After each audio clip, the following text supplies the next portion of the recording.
Good, bad, and ugly from the Packers' 30-14 victory over the Titans in Week 3.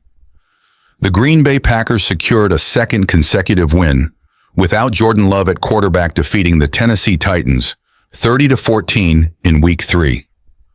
With this victory, the Packers are now in a strong position and could welcome back their starting quarterback for a crucial showdown against the unbeaten Minnesota Vikings at Lambeau Field next week.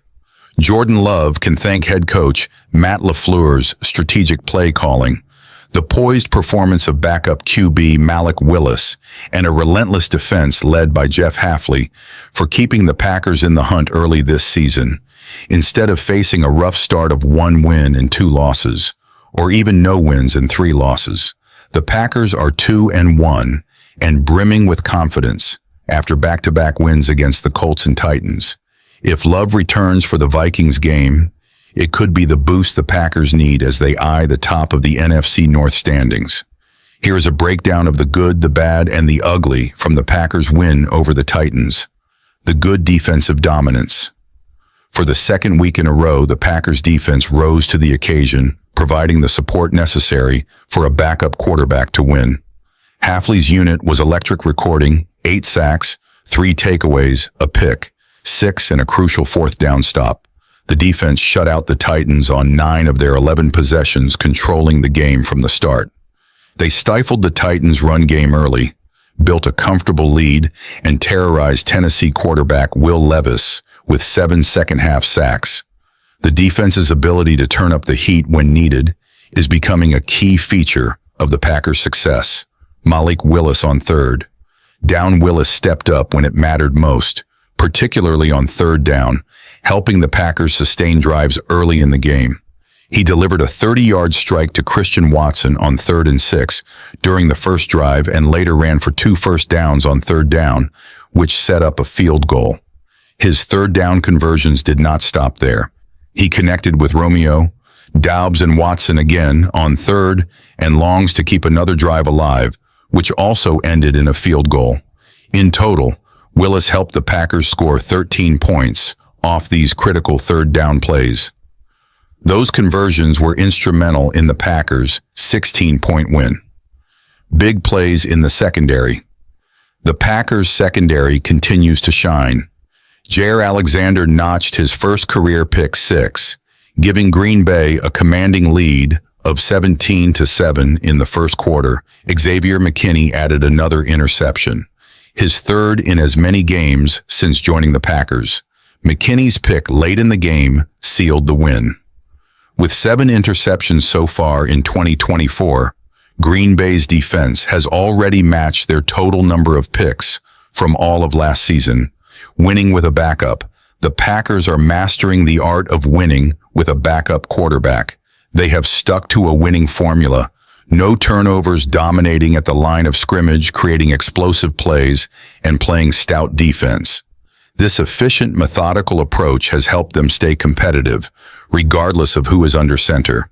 Malik Willis in particular has shown maturity and poise, allowing Green Bay to maintain momentum until Love's return. The bad: red zone struggles. Green Bay is still having trouble capitalizing in the red zone. Despite the overall success, the Packers managed just 1 touchdown on 3 red zone trips against the Titans, making them 3 for 11 or 273% in the red zone to start the season. On their second drive, they had a 1st and goal from the 2-yard line, but had to settle for a 21-yard field goal. Later in the first half, after reaching the Titans' 13-yard line, they again failed to score a touchdown and settled for a 26-yard field goal. The inability to finish drives with touchdowns is an area of concern, especially considering the thin margins that often determine games in the NFL.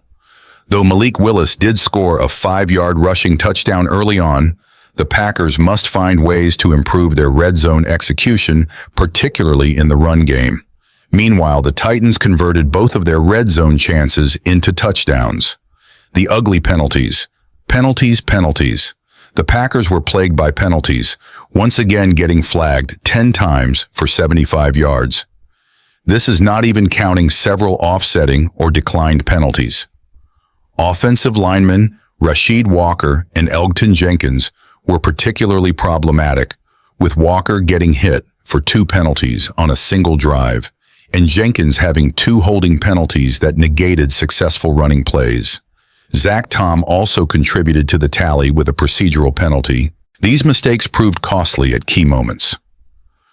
On the Titans' first scoring drive, Preston Smith jumped off sides on 3rd and 8, negating what would have been a drive-ending sack by Rashawn Gary. Given a second chance, the Titans converted and scored a touchdown shortly after. Special teams also had their issues with a penalty on a punt that ultimately cost the Packers 20 yards in field position. This kind of undisciplined play, particularly when compared to the Titans' mere 15 penalty yards, is something Matt LaFleur must address as the season progresses. Green Bay cannot afford to keep shooting itself in the foot with mental errors, especially in high-stakes games. Looking ahead, the Packers are riding a wave of confidence as they prepare for a pivotal week 4 matchup against the undefeated Minnesota Vikings at Lambeau Field, with Jordan Love potentially returning. The offense should get a spark. However, the team must clean up their red zone issues and avoid costly penalties if they hope to continue their winning ways. For now, the Packers are showing that they can win tough games, even without their star quarterback, which bodes well for their playoff hopes. Let us see if they can keep this momentum